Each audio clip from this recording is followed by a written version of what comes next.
Hi friends, ఈరోజు ఈ వీడియోలో తెలంగాణలో ఇంద్రమిండ్ల పథకం కింద పట్టణ ప్రాంతాల పేదలకు ప్రభుత్వం కీలక నిర్ణయం తీసుకుంది.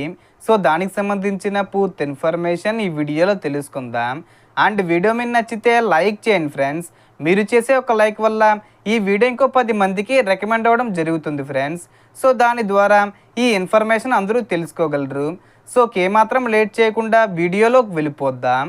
సో రాష్ట్ర గృహ నిర్మాణ శాఖ మంత్రి పొంగులేటి శ్రీనివాసరెడ్డి నిర్వహించిన సమీక్ష సమావేశంలో క్యూర్ జీహెచ్ఎంసీ పరిధిలోని 26 నియోజకవర్గాల్లో తొలి విడతగా ప్రతి అసెంబ్లీ సెగ్మెంట్కు 500 ఇళ్ల చొప్పున నిర్మించేందుకు టెండర్లు ఖరారు చేసే ప్రక్రియను వేగవంతం చేయాలని అధికారులకు ఆదేశాలు ఇచ్చారు.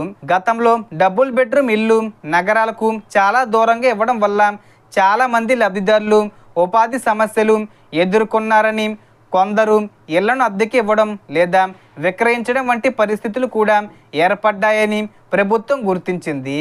అందుకే ఈసారి లబ్ధిదారులు ప్రస్తుతం నివసిస్తున్న ప్రాంతాలకు వీలైనంత దగ్గరలోనే ఇళ్లను నిర్మించి ఇవ్వాలని నిర్ణయించింది. హైదరాబాదు, రంగారెడ్డి, మేడ్చల్, మల్కాజిగిరి, మేదక్, సంగారెడ్డి జిల్లాల పరిధిలోని అర్హులైన పట్టణ పేదల తక్కువ ఆదాయ వర్గాల కుటుంబాలకు ఈ పథకం ద్వారా ప్రయోజనం కల్పించడమే లక్ష్యంగా ప్రభుత్వం ముందుకు సాగుతుంది. ఇప్పటికే గుర్తించిన ప్రభుత్వ భూముల్లో నిర్మాణ పనులు ప్రారంభించేందుకు అవసరమైన చర్యలు చేపడుతుండగా అవసరమైన భూసేకరణ ప్రక్రియను కూడా వేగవంతం చేయాలని అధికారులకు సూచించారు. ప్రతి నియోజకవర్గాన్ని ఒక యూనిట్గా తీసుకుని స్థానిక అవసరాలకు అనుగుణంగా ఇళ్ల నిర్మాణం చేపట్టనున్నారు. ఇప్పటికే గ్రామీణ ప్రాంతాల్లో అమలవుతున్న ఇంద్రమిండ్ల పథకాన్ని ఆదర్శంగా తీసుకొని పట్టణ ప్రాంతాల్లో కూడా అదే విధానాన్ని అమలు చేయాలని ప్రభుత్వం భావిస్తుంది. ఇంకా దరఖాస్తు చేయని అర్హులు తమ ఎంపీడీఓ లేదా మున్సిపల్ కార్యాలయం ద్వారా దరఖాస్తు చేసుకోవచ్చు.